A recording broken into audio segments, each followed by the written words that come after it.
Okay, so yeah. Perfect.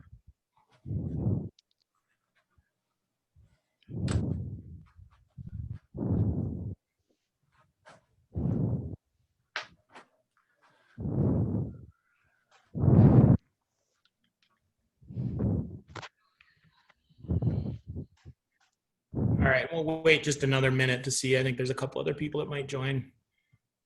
Do you know, Jeff? I think Carlos was going to join. Yeah, he's supposed to. So hopefully here in a minute or so.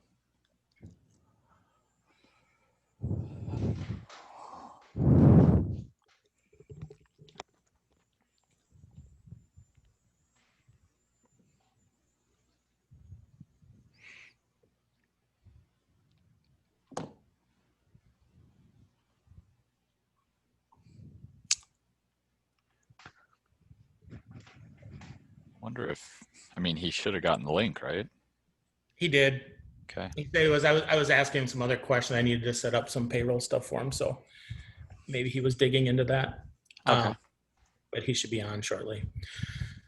Well, why don't we? We'll kind of set this up, and I think Carlos has already seen that. So,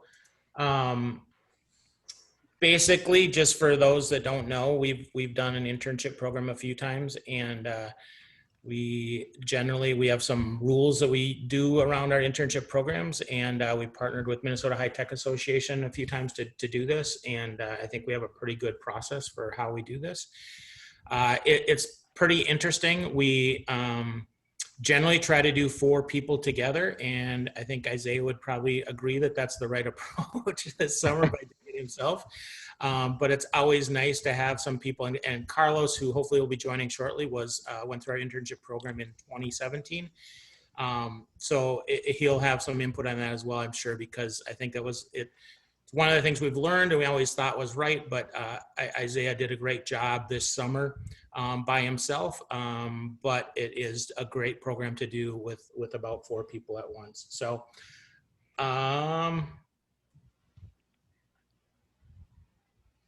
oh, Carlos is just installing Zoom, so he'll be on in a second. There he goes. So basically what we did is we go through a 10-week program. And again, like I said, usually with 4 people, but this year, just with COVID. How do I get it on the TV? It was just Isaiah, and Isaiah is 15, right, Isaiah? Yep. And he's quite technical, and he's my nephew. And so we've been working on this, and he needed a summer job, and I wanted someone to explore some Blazor stuff. So he has really worked hard on learning .NET and C#, and then he can explain some of what he enjoyed about this. And the great thing is he enjoys the parts I really don't enjoy. So it was really useful because he got to explore some of the things that we're trying to figure out. So the big goal for this year was to figure out and understand Blazor, and in particular Blazor WebAssembly. And I'll let Isaiah dig into what that means. But I know some of you, like Jeff and Carlos, are looking at implementing this, and potentially even starting with the template we have here. So we've done a lot of research and understand how that works and what some of the limitations are, but also what some of the benefits are. And I'm pretty happy with it. We weren't quite sure, when 6 months ago when Blazor WebAssembly was a new thing, we were really concerned about performance and stuff, but I think it's going to work really, really well. So I think that's it. Why don't we don't have very many people on here, so we'll do kind of a quick round of introductions just because we only have a few people on here. So Jeff, you're on the top of my screen. Do you just want to tell who you are and who you work for? So I'm Jeff Schaefer. I work for Catholic United Financial. And actually, Lauren and I became friends probably about 20 years ago at Bluestem Systems, where I did an internship to start there. So internships are definitely a theme. So it's good stuff. Excellent. But hoping to maybe when we do our next application through Blazor ourselves. Excellent. Adam, you're next to my list. You just want to... Cool. Yeah. So I'm Adam Zucki. I'm an independent mobile contractor. I've done a lot of work with Lauren for the past, I don't know, probably 10 years between Logitrax and Mobile Composer. And he told me about this, and I really, really wanted to hear about the experience of the summer. So thanks for having me. Isaiah, we'll come back to you. You're next on my list. Dave, do you just want to say something?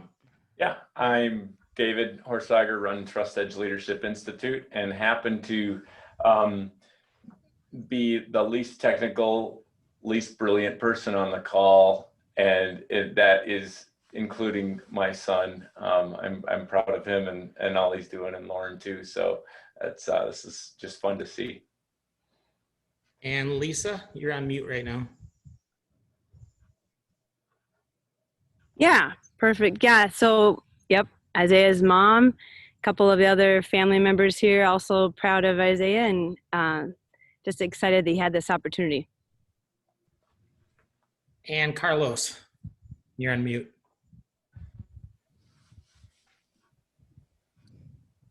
Are you on, Carlos? You're still on mute. Yeah, can you hear me? I've been having some internet problems. I was moving down to my office. Yep, you're good right now. Hey everybody, I'm Carlos and I'm a former and a re-entry mobile composer employer now, or employee. I went through the internship program and it was a complete career game changer for me. And I was very honored to be part of it. I'm excited to see what you've been working on, Isaiah, and I hope that the mobile composer internship has treated you just as well as it's treated me. All right, thanks everybody. Isaiah, the platform is yours. You get to go through your presentation. Okay. All right. I'm Isaiah Horsager, and this is my Mobile Composer 2020 Internship Program Project Platform Boilerplate. All right. The goal of this project was to create a simple website layout that could support a variety of authentication methods and supply a clean login and organization setup for different teams and companies. I didn't really know what to expect because I'd never done this before, but I knew it would be learning a lot about web development and C#. Before this summer, I knew a little about C#, but that was pretty much the only thing, and everything else was new to me. So one of my personal goals during this internship was to grow my skill set for coding in C# and using these web building tools to create a professional looking website. I would say I'm amazed at how much I learned and how much there is to learn in this area of web development, and I'm excited to show you what I've accomplished with this project. The first thing I did before starting this project was to take some web design courses on Pluralsight. The courses I took included topics such as SQL Server, Blazor WebAssembly, SQL Server, and Blazor and WebAssembly. SQL Server is a relational database management system developed by Microsoft. As a database server, it's a software product with the primary function of storing and retrieving data as requested by other software applications, which may run either on the same computer or on another computer across a network. It is useful for creating databases, and it was a great thing to learn about, even though we didn't use it too extensively in platform boilerplate. Entity Framework Core is an object relational mapper which enables .NET developers to send and receive information from databases using .NET objects, which eliminates the need for lots of extra data access code that is normally needed. It also helps make this project even simpler for the companies that will use it. Blazor WebAssembly, or client-side Blazor, is a client-side library that uses .NET on WebAssembly to support single-page applications written in C# using Razor templates. A single-page application is a web application or website that interacts with the web browser by dynamically rewriting the current web page with new data from the web server instead of the default method of the browser loading entire new pages. Blazor also makes it possible to code offline and also acts as a translator for C# developers, enabling them to code browser-based applications with just C# instead of having to switch between different languages. Unlike Blazor, traditional web applications have little or no client-side processing. They require full page refreshes for almost every change, and the data travels back and forth from the server rather than transferring all the HTML, JavaScript, and CSS code at the beginning of the session and just transferring the data to the server via API calls. C# is the coding language used in platform boilerplate. It's a simple object-oriented language that is very appealing because it's modern and easy, fast, open source, cross-platform, safe, and versatile, and it's still evolving. It's the only language that I've learned because it's the best language used in the development areas I'm interested in, such as this web design project. It is a general purpose language, but has helped a lot in this project because using Blazor, it can be used for everything. Microsoft Visual Studio is one of the few tools I had any experience with before this summer. because it's the standard development environment for a wide variety of coding fields. It's used to develop almost any computer program as well as websites, web apps, web services, and mobile apps. It was used extensively in this project, and I enjoyed becoming familiar with the interface. I started the project with designing a database schema in SQL Server. A database schema is a structure described in a formal language supported by the database management system. The term schema refers to the organization of data as a blueprint of how the database is constructed. As you can see in the picture, an example of a database schema for a database tracking sales would include tables like orders, users, and products. They connect to each other using primary and foreign keys. In order for a table to qualify as a relational table, it must have a primary key. The primary key consists of one or more columns whose data contained within are used to uniquely identify each row in the table. You can think of them as an address. If the rows in the table were mailboxes, then the primary key would be the listing of street addresses. When a primary key is composed of multiple columns, the data from each column is used to determine whether a row is unique. In order to be a primary key, the data in the column must be unique and cannot be empty. Each table has one primary key which is stored in an index that enforces the uniqueness requirement. A foreign key is a set of one or more columns in a table that refers to the primary key in another table. It's okay if a foreign key is duplicate or null. There aren't any special code configurations or table definitions you need to place to officially designate a foreign key. In the picture, the gold dots represent primary keys and the gray dots represent foreign keys. In the table, the merchant table's primary key is the merchant ID or just ID in that table. And in the products table, the merchant ID is a foreign key from that ID in the merchant table. For user authentication in this product, you can use a variety of different methods. We can add users to a database using LinkPad and authenticate them in platform boilerplate with Entity Framework. On the screenshot, you can see a LinkPad query that will add a user to the database and then show all the users in the database. After creating the solution, making a custom layout was a big part of making this website look unique and professional.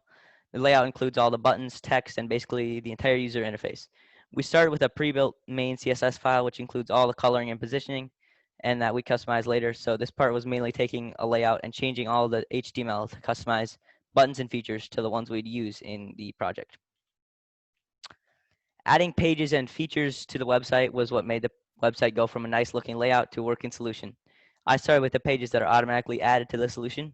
The host page, which is applied to every page in the solution, contained the original layout. Later on, I moved it to a separate file so we could create login pages with a different layout. I changed some HTML on that before moving to the index page, which is the home page for platform boilerplate, and I added some large buttons for 2 other pages and a welcome sign for the user. On the 2 other example pages, the counter and the weather page, I added home buttons and simplistic design for each page. Building the login pages was a difficult process because of all the CSS, HTML, and JavaScript that would be made completely from scratch. We needed the login pages to validate the user, redirect the user to the login pages if they weren't logged in, abandon the host and use a different layout, and send you to the home page if you were logged in successfully. It wasn't too difficult to code the HTML for login pages, as it was essentially just a username, password, and login button. The real challenge came when it was time to code the layout for the login pages.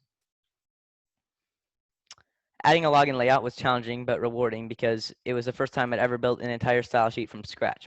Technically, the actual layout was just a simple piece of code, but the CSS file is where everything happened. With the help of some online tutorials, I made a blurred picture background with nice looking login boxes and a logo on the top. I didn't really know anything about CSS, so there are many things that I had to rewrite multiple times until they actually started working. After I got used to using CSS, this became much more enjoyable because I could do whatever I wanted to do with it. This definitely helped transform the project a lot because it made it look like a professional website that you were signing into. So that's before any of the layout stuff, but it's still a working login page, and then that's after everything is added. Fixing bugs and fine-tuning took probably the most time because there's a lot of little things in my code that were messing up things like page using the wrong style sheets, buttons not sending you to the right place, and a little color or design issues that made it look slightly off. It was satisfying every time I finally got a piece of code to work correctly, even though there wasn't that much actual new code going into the project while fixing bugs. I think I learned the most while fixing bugs and researching about different problems I was having. All right, now I'm going to actually show you the project and some of the biggest hurdles that had to be jumped in platform boilerplate. All right, so first I'm just going to run it and kind of show you through the website. If this loads up here. Oh, it's not responding.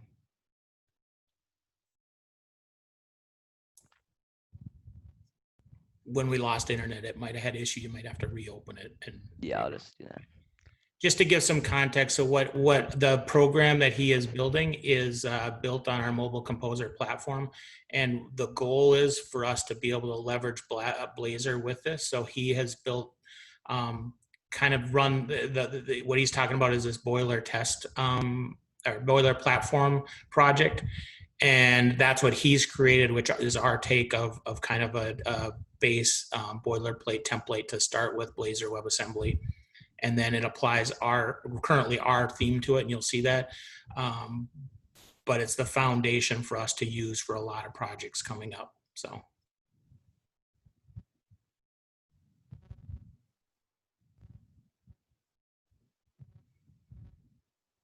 It's another principle of our internship program is that you should work on stuff that's going to be in production. All right, here we go. It's loading up. All right, so it starts with this login, and then once you log in, or you can do sign up, it brings you to the dashboard, which is the main homepage. And then there's a little welcome sign, and you can go to the other two main pages, the counter and then the weather, which kind of demonstrates the fetching data from a database there. And then there's return home buttons on both of them. And then we have, yeah, this nav bar menu on the side, and then the user dropdown that you can sign out like that. So that's just the main idea, and now I'll talk about the actual code. So the host is one of the pages that's automatically made. When Hey, Isaiah, can you go in the bottom left of your screen, go maximize that a little, change the percentage to a little bit bigger. So is it too small? Yeah. Yeah, sorry. Maybe one more size. Okay, is that good? Yes. Okay, there we go. So yeah, the host is the page that is applied to all the other pages. Everything in here is applied to all the other pages. So that's all the style sheets in here and stuff, and JavaScript and all that. So what originally, there was a whole bunch of different stuff in here, and I had to move that, but I'll talk about that later. So okay, I need to move this Zoom thing so I can get to my, okay. So, okay, so the index is that dashboard page that I was talking about. So we have code right here. So this is the link to the style sheet that it's using. And then it has the icon and the dashboard symbol. So if I sign in, that's this part right here. And then there's the quick links to both of the other pages. And then right here is an authorized view. So if you are authorized, it'll say welcome, and then it'll show you the username you typed in. And if you're not authorized, it'll say you're signed out, except we have it so that if you are not authorized, it actually just sends you back to the login page, so you have to be authorized. So it wouldn't actually show that, but that's that. And then this little code here is just to navigate to the counter and fetch data if you do end up clicking those links. So then the other two main ones are the counter page right here in the weather page. So this one has the same link for the style sheet, and then it's not much code right here. All it is just the class and then the icon and the counter, and then of course the two buttons right there, the click me to increment the count and the return home button right here and here. So like that.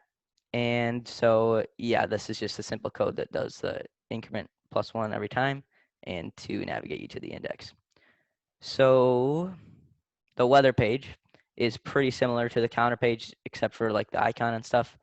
It's pretty much the same, except that it actually is to demonstrate fetching data from a service. So what it'll have here is code to fetch the weather, or what it says right here, into that right there. So we have this data page over here that is all the things it could fetch. So we have these freezing, bracing, chilly, all these things, description for it. And then it can be in between -20 and 55 degrees randomly. And then it'll say random one of those. And then this is kind of like one of the tables in SQL Server I was talking about earlier. So it has the date, temperature in Celsius, Fahrenheit, and then the summary for that. So it's not the actual weather or anything, but it just demonstrates what would be happening there. So okay, so now for the login pages, this is completely from scratch. So what we have here is a different CSS than the other one, so it doesn't look the same because that would be a big problem. And then this is actually it validates when you put it in here. So it's not, the HTML is inside the on valid submit. So we have a logo here, and then the email, password, all that, and then the submit button, which is not too complicated. But then over here, this is for creating a new user and like validating them. So right now, what it does is it just assumes if you type anything into either of the boxes, it just assumes that the user is valid and lets you in.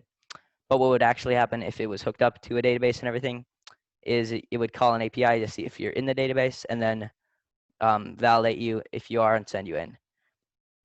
So it's pretty much the same with the sign up, except there's confirm password, and instead of validating you, it would create you and actually call the API to send that user into the database for that part.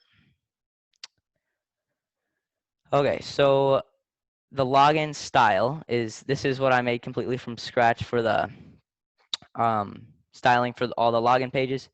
So what we have here is like each one of these lines is basically a kind of it just makes each one of these is a it makes each if there's a type of contact form in anything that has login style CSS style sheet, it'll do each of the it's each of these things are like parameters for anything that's called type contact form. So if I go to a login page or sign up, for example, and then right here, this is a contact form, all this right here. So all of that, or the contact form at least, will have an absolute position and the width and height of 600 pixels and all that. So if I change the color of the background right now to something like this or something like that, then if I save that and refresh it, you'll see that it actually changes the color of the contact form on here. So now it's green. So you can see that. So let me just change that back. Okay, so yeah, that's what's in here. And then these are all for the different things. We have this one's for the text and the password boxes. And then this is kind of a cool part where like if you hover on it, if you hover on the boxes, it'll change the background of those boxes to a different color. And then if you click on it, it'll change it again. So like that, how it changes the color like that. So that's what those do. And then that's for just the submit button and everything like that. So another thing here is the redirect to login data page here. So what this does is if you try and go on here, and if I sign in quick and go to counter, it'll say localhost blah blah blah / counter. So now if I refresh it and try to go to counter,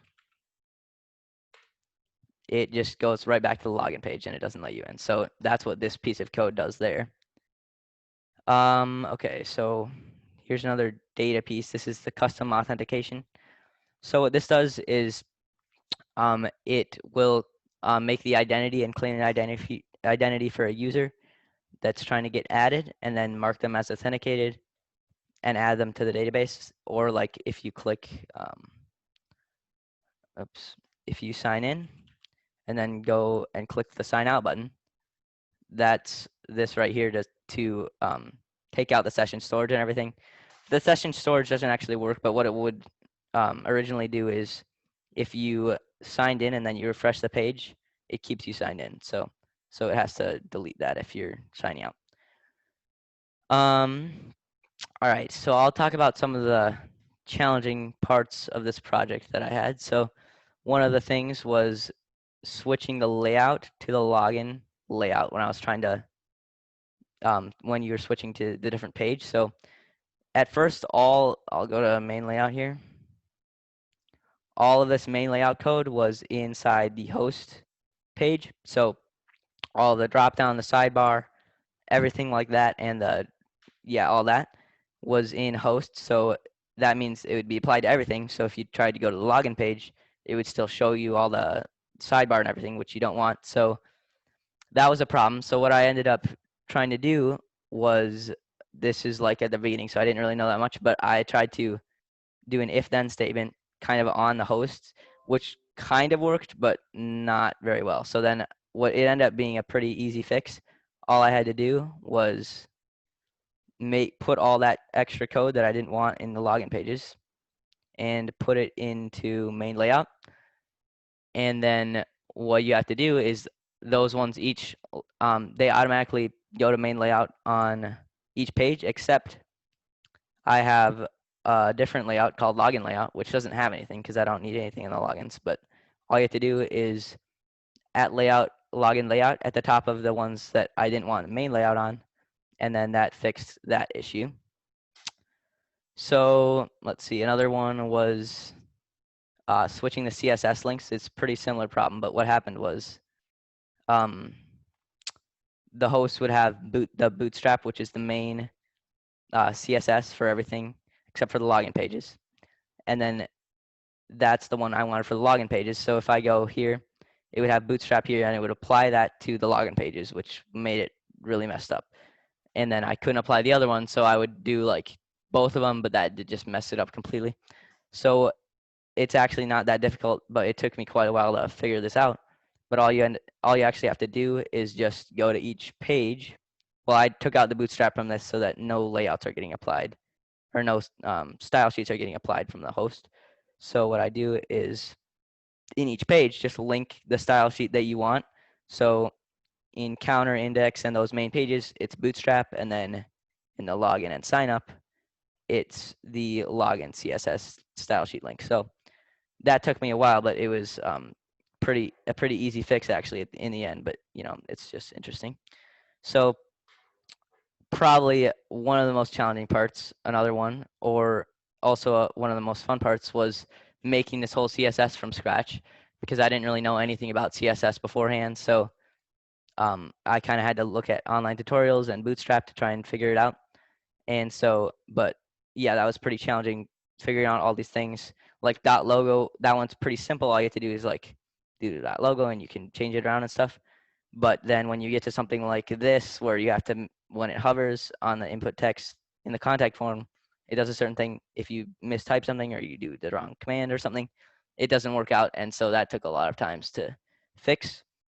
But ended up being really fun when it actually works. So yeah, and then one other thing is the drop down menu right here. So this drop down menu, it wasn't too hard to code to make it be there, except the problem is that it was hard for me to toggle it so that it would go drop down and up when you click on it. So I could make it show or I could make it not show, but the problem was I just couldn't get to toggle. So I thought it was in the CSS and stuff, and I messed around a whole bunch with that, but it didn't do anything.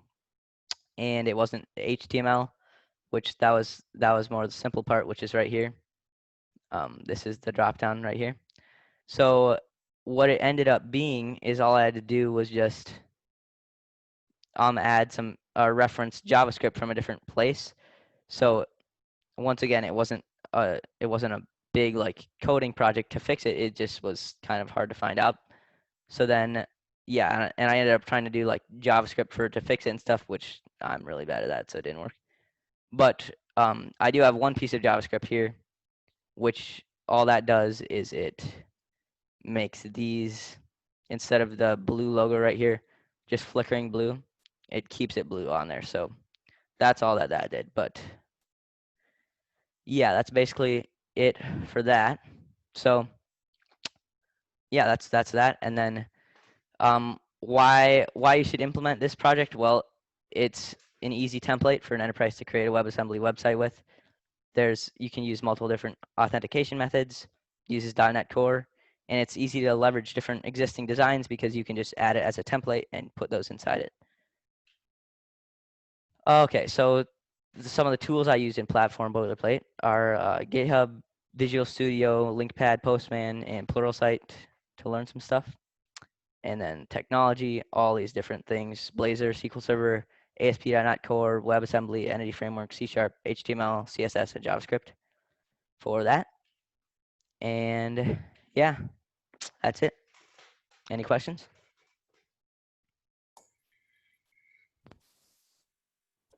All right. If no one else is going to ask something, I'm curious about something, Isaiah. Yeah. It's Jeff. And I think I caught it, but so are all the layouts for each page listed at the top of the screen, which layout it's going to be associated with? Well, there's Not there's a different thing there. It's similar, but there's a difference between the layouts and the actual style sheets. So the style sheet is linked at the top of the screen on each one, and the layout is just the main layout is automatically applied to all of them, unless on these ones it says the login layout, which is the other one. So if you wanted if you want a different layout, you have to apply it at the top of the If you page. want something other than the main layout, yeah, you would have to just do add layout and then apply it. Just curious if we build an application, if you want multiple layouts, like 2 different main layouts Yeah. in that application. Okay, Well, thank you. Yeah. So one would be the actual main layout, and then you just link all the other ones at the Yep. top. Yeah, so that's possible, Jeff. And I think you might want to think about that as to how, like, if you have a central design, you may want to stick with one layout, but then you have, like, popovers or modals or whatever that pop up on top of that. If you actually want different designs in the same project, you can do that.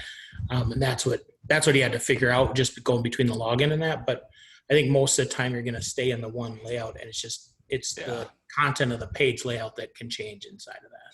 Yeah, for each page. Cool. Thanks. Yep. Hey, Isaiah. Carlos here. I got a ton of questions for you, being a former Mobile Composer intern. Yeah. But one of them, right off the top of my head, I just want to ask, out of all the tools you used, what do you think was your favorite one? Like Postman or some of the ones you showed in the last slide there, LinkPad? Yeah. Okay. I would say my favorite one. Well, I enjoy the interface of Visual Studio, just how nice it is to work with. But yeah, out of these ones here, probably Visual Studio. Otherwise, Blazor was pretty nice. Just having all that work out like that instead of making a server and all that.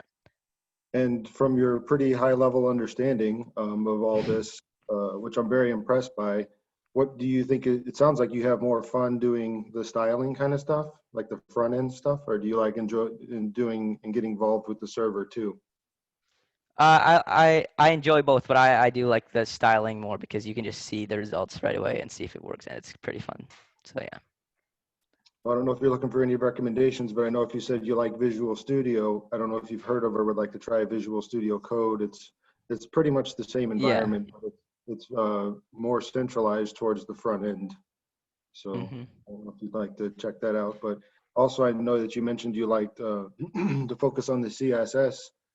Maybe I could recommend a website for you. It's called codepen.io, and it's kind of like a playground where you can go and look at other people's artwork that they've done strictly using pure CSS.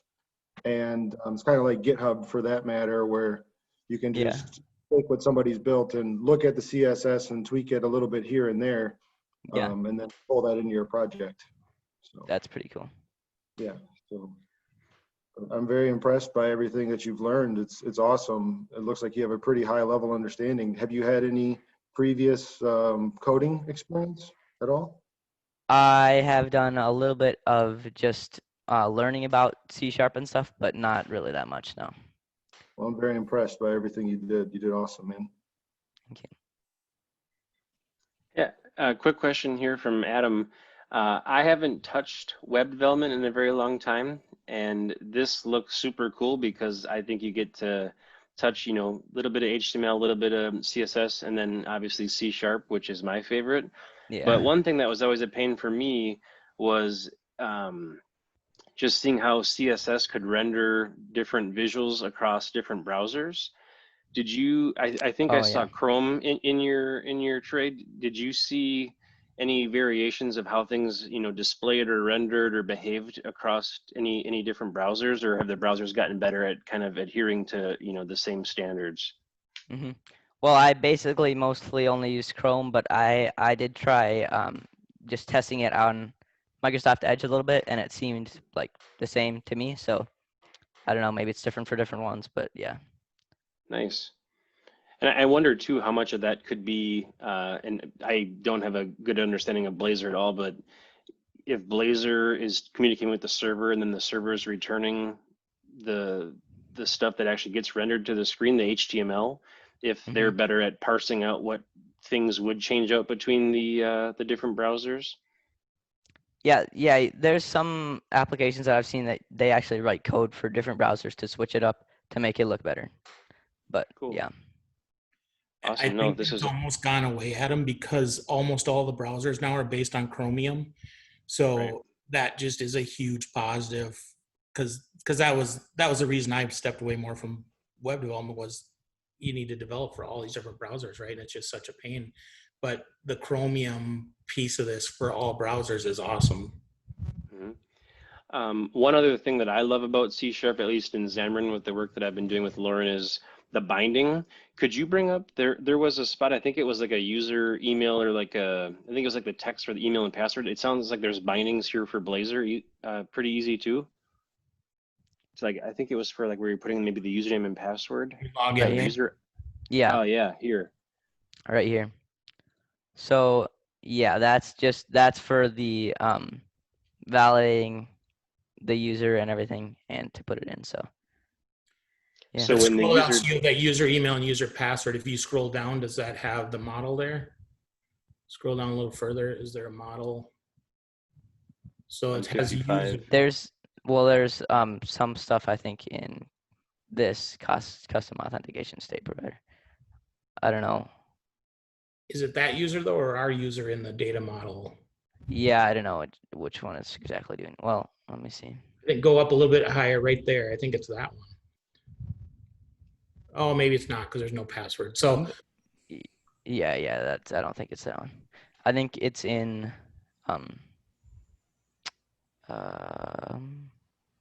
yeah, I think it's just in that, or I don't know. But so I yeah, think it's the default user class from the ASP.NET authentication. yeah. Which but model it is, at it's user. awesome. That's a good catch, Adam, because the binding is very similar. Like this is, I mean, XAML and HTML are not that different. And now with binding, similarly, like this is not very different from what you're doing, honestly. Right, because I remember, Yeah. like, I mean, it's been a while since I had done some PHP, but you always had to like get the value that you got back from the database and assign it to the field. Where here, it's just binding right to what that model has. Yep. Yeah. Cool. Yeah, Isaiah, Carlos here again. I just wanted to add another point that I have had multiple opportunities to work on projects that haven't been as cool as Blazor, but they've done very similar setups where, where you talked about how you were having a little bit of complications doing the layout, how it was kind of showing up in more than one place when you only wanted to show Yeah. up in one. That's something that big companies would ask you to do, and the fact that you could do it is very impressive. So way to go on figuring that out. Yeah, that took quite a while, but yeah, it ended up good. So That's awesome. Way to go.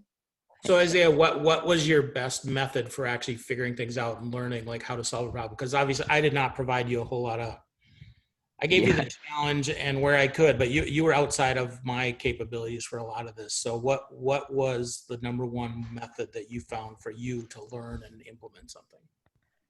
Well, I think it's a good way of getting a good understanding of something is just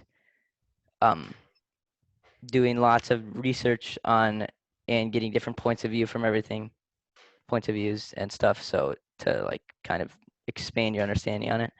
But yeah, I guess that was So just my, Googling, or like with the plural site stuff, how helpful was that? that was helpful, but like I didn't really go back to that to look at it more. I just kind of used Googling. So you use Pluralsight like as an introduction, and then when you Yeah. got into details, you Googled for the solution. Yep. Okay. Yep. Mhm. Excellent. Well, this is a cool result. I think, we're going to be implementing this in a lot of ways. We have a couple of projects we're going to be using this on. So the goal for me was to actually get, obviously there's not a lot of logic into this app, but that was not really the point for the summer. The point was to be able to figure out how to set up the navigation screen or the authentication screens and figure out that process and how that works in Blazor, and then how that performance is. So that was really, I think we got most of what we wanted out of this summer, which is great. And now we have a template to work off of, which is fantastic. So great job from my perspective. Does anybody else have any questions? No, not me. It's a nice demo. Yeah, none here, but great job. One more question for me. If you were, do they have support, maybe this is part of Bootstrap, if you were to like resize your browser window and it were to think that it was running on a mobile device, does it redraw for mobile devices versus like a desktop browser? It resizes it. I mean, I don't know about exactly mobile devices, but like if you do the browser and Yep. kind of move it around, it tries. Okay. Show that. So just shrink it down. You'll see what happens. Okay, well, it just died. Let me make a new one. So that probably hasn't applied, like he didn't apply that probably to his login screen. But that would, it doesn't look great, but it does. but log in and do the other page. The other page should be no problem. The main layout dashboard? Yep. Yeah. So just shrink it down, narrower and narrower. And Yeah. you'll see stuff lays out. So it tries and, I mean, it deletes the nav bar, but yeah. Shrink it up. We can't see the update of that. There you go. Oh yeah. And So then, there's some issues, but it's close to what we need. Yep. and then you can Nice. right click on that in the browser and act as though it's a mobile device, right? Yep. Yep. So that'd be another way Yeah. to view it, but it should look the same. Yeah, Yeah. I Hey, think Gene, it looks basically the same. seeing that login screen made me think of a question. Do you know, were you guys using identity server to log in? Or how are you guys handling that? Because I've only seen most things come set up out of the box where they have the email address, and it looked like you were actually able to use just a username. Was that something you took the extra time to configure, Isaiah? Well, we didn't actually do anything with that, but like, yeah, you would be able to, if you wanted to do something like that and have it just be the username, but there's no really like connections with that on the project right now. Oh, okay, I see. so he has it set up enough to know that we have a logged in user and stuff, but he's just using whatever you type in the username. Yeah. So we were going to go down the path of using Entity Framework and our own database stuff for doing that matches kind of the way we do other applications. But the fact that he was more interested in the CSS part and I'm really not interested in that, we kind of took advantage of his ability to get the layout stuff working instead. And we did early on in the project, we did a setup where we were using both Entity Framework, and then we did a test project with Active Directory.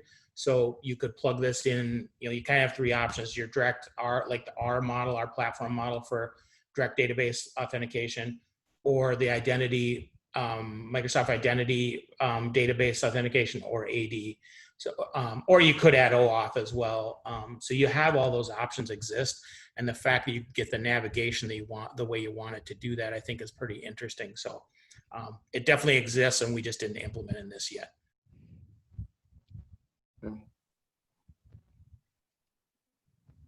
Nice job. This is Yeah. great. Yeah, very Thanks. impressed. Thank you. Isaiah, if you, as a Mobile Composer alum, if you need any advice or any help with any of this stuff, feel free to ask Lauren for my information, and I'd love to give you some resources to help you continue grow. As you know, when I started working at Mobile Composer, Adam gave me resources to help me grow, and they've contributed to my success tremendously. So hopefully you can look around. I know you have other Mobile Composer people here willing to help you continue to grow if interested. Yeah. All right. Carlos has the same interest as you in the design. Yeah. But very, very nicely done. I'm very impressed on what you were able to learn and what you were able to build. It all looks great, especially considering that's your CSS. It does look very professional. So Yeah, way to go. thank you. Yeah, thanks. Excellent. All right, everybody. Thanks All for right. attending. And Isaiah, great job. Thank you for presenting, and have a great rest of the week. And yeah, let me know if anybody has any feedback after this, let me know. And I think next year we're going to try to do our full program again and hopefully have 4 people. So if you have anybody interested, generally we're looking for college age students, but we might be open to this with high school students as well, because this has worked pretty well. So Cool. Fantastic. excellent. Thank you, everybody. Thank you. Thanks. You. See ya. Yep. Bye.